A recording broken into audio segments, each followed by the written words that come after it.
Kamusta sa lahat mga kaibigan? Sa Calavelar. Ngayon ipapakita ko kung paano mag-install ng Forge para sa Minecraft. Para dito, pumunta tayo sa browser. Oo, hindi ko na ito kailangan. I-type ang Forge Minecraft. Pumunta sa unang tab. Dito kailangan mong piliin ang bersyon kung saan mo gustong i-install ang Forge.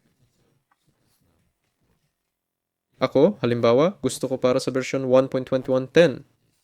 Sige, pindutin ang installer, maghintay ng 5 segundo.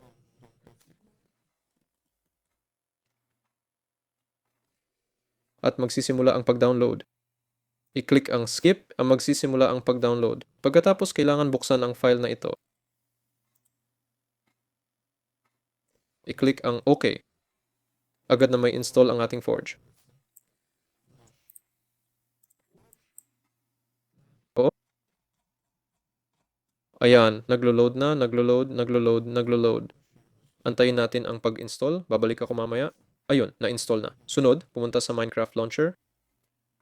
Pagkatapos pumasok sa launcher, pwede mo nang piliin ang Forge 12110. Nakaka-install ko lang at maglaro. Yun lang. Ako si Velar. Paalam sa lahat.